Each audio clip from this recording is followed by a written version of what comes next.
For your time. My name is Shahrul Ahmad. My name is Ahmad Nabil. My name is Ahmad Azbairi bin Muhammad. We are going to talk about the advantage and disadvantage of green technology. First of all, I would like to talk about what is green technology. Green technology is an initiative involving various kinds of methodologies and material enhancement, from techniques for generating energy to non-toxic cleaning products. The main goal to achieve in these rapidly growing fields includes sustainability of the economic development, with many scientific studies pertaining to the green technology pointing to global warming and climate change caused by greenhouse gases. There is an ever-increasing societal push for environmental-friendly mechanisms to help reduce the impact resulting from fossil fuel consumption, landfill, and industrial sector waste gas. Current researchers and industry groups are pursuing and exploring the alternative for green energy resource and production.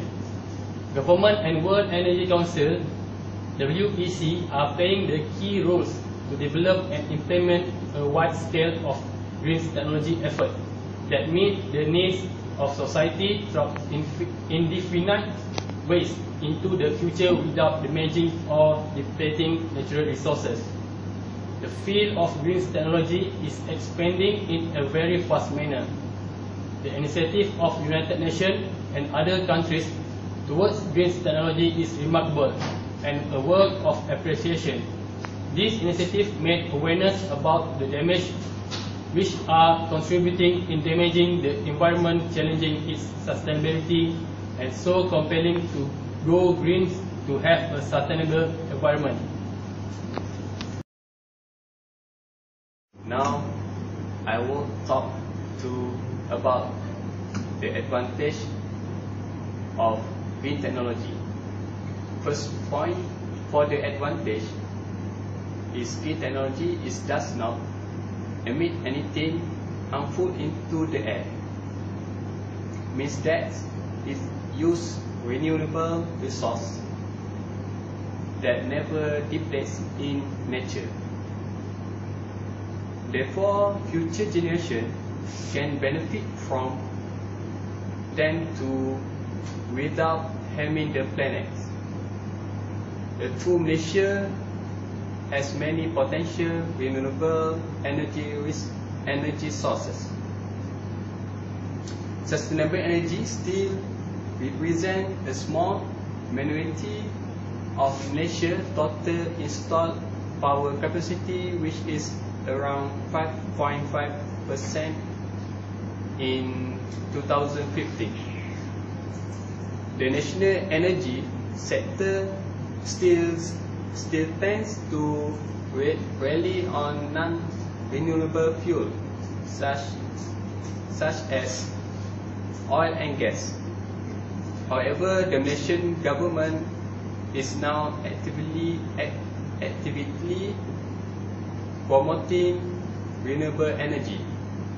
According to the National Renewable Energy Policy and Action Plan, effective since June 2010. Malaysia should have more than 4,000 megawatt installed sustainable energy capacity in 2030. To reach this objective, the Malaysian government has launched a feed-in tariff system that could spur the development of renewable energy technology, including biomass, biogas, mini hydro, and solar. For example, renewable energy in Sarawak was championed by Sarawak Energy Berhad (SEB) in support of Sarawak Corridor of Renewable Energy (SCORE). SEB task which harnessing the state's abundant energy resources which include wind, solar, hydro and biomass. Secondly, can bring economic benefit to certain areas such as green township policies initiative in Malaysia. A green township can be conceived as an integrated to the protection, use and recycling of natural resources, besides promoting public health, safety and general welfare of the urban people. Some key characteristics of future green cities are waste-free, transport efficient with widely available public transportation, walkable and cycle-friendly, wholly energy independent with minimal carbon output including reduced fossil fuel use. Adoption of sustainable building practice, promotion of green space and park as lung of the cities to ensure clean air quality, implementation of energy efficient initiative and development of well-organized mixed-use neighborhood that combine living, working and shopping. At the 2010 budget speech in October 2009, the Prime Minister announced that Malaysia will develop green technology and encourage the development of green building. The development of green building will be translated by developing Putrajaya and Cyberjaya as pioneer township in green technology and as a showcase for the development of other township. Other than that, Subanjaya, Putrajaya and Iskandar Malaysia also selected for pilot project for green township. The impact of green technology in economy by year 2020 with contribution to GDP was around RM22.4 billion and investment for green technology around RM28.0 billion by year 2020. The last point is require less maintenance. In support of Vision 2020 Kawasan 2020 towards achieving developed nation status, Malaysia will conserve and manage its water resources to ensure adequate and safe water for all, including the environment. Such is the Malaysian vision for water in 21st century. The key objective of the vision are as follow: water for people, which is all have access to safe, adequate and affordable water supply, hygiene and sanitation. Then, water for food and rural development, water for economic development, and water for environment, which means protection of the water environment to preserve water resources. That means both surface water and groundwater, and natural flow regimes, biodiversity, and the cultural heritage, along with mitigation of water-related hazards. Next point is for rainwater harvesting system, which means encourage water efficiency among the local residents. That means the rainwater harvested and be utilized to water plants and for other cleaning purpose. Then for solar panel in building, solar energy in building is clean and renewable energy source. It helps to save electricity up to 30% and can be used for a period of 8 to 10 hours with just 5 hours of charging times. Next, electric vehicle or EV, also referred to as an electric drive vehicle, which uses one of more electric motors of traction motors for propulsion. Electric car on the road in Malaysia. To make that happen, Green Stack Malaysia, a government agency under the aegis of the Ministry of Energy, Green Technology and Water, is planning to set up a countrywide network of public charging stations for electric vehicles.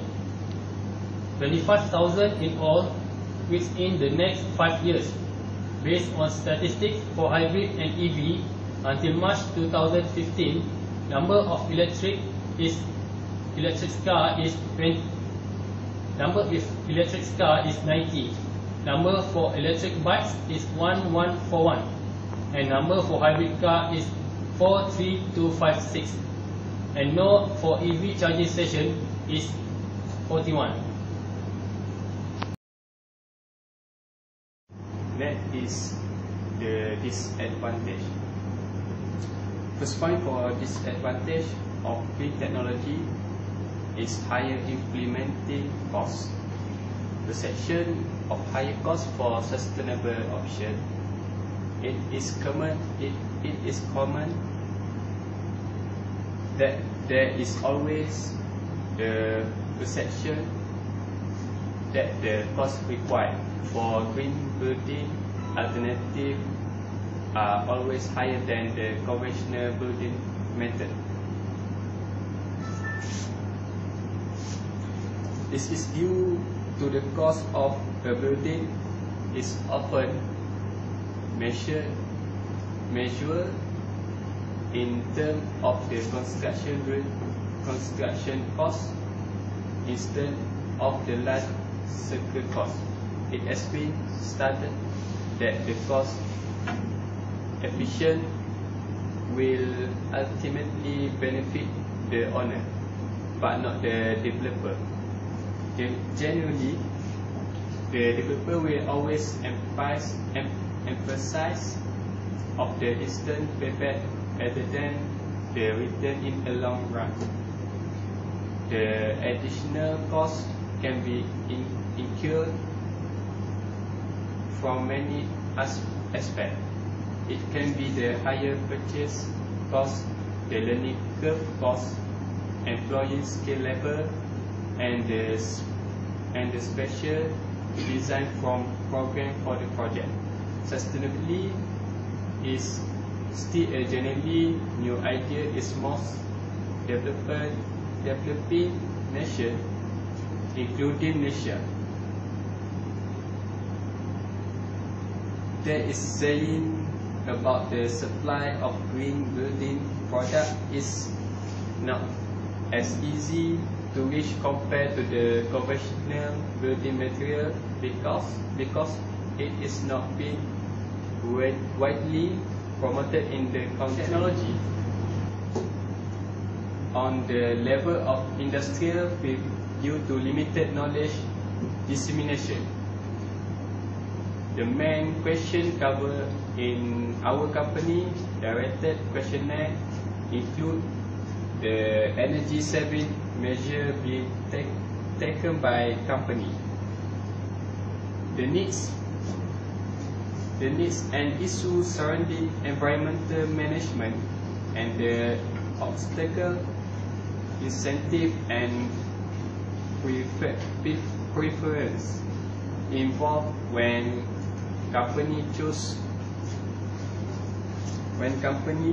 to take action on using green technology either as provider or customer. Lastly, lack of human resources and skill. Nowadays, human resource management will play an important role in every industry to resolve environmental related issues by adopting green HR policies, practices and providing training and awareness program among employees. Management should provide online training and development programs for employees regarding environmental and social issues such as waste management, elimination of plastic, creating green product and reducing carbon emission. Green HR practices is not only reducing carbon footprints and carbon emission but also it helps to increase cost saving or cost cutting, energy conservation and also increases profitability of an organization. In conclusion, several important policies, legislation and promotional activities were put in place to foster green growth for the nation. More need to be done by all parties through strategic partnership and collaboration. This effort need to be long-term and consistent for us to achieve green growth and overall sustainability. Thank you.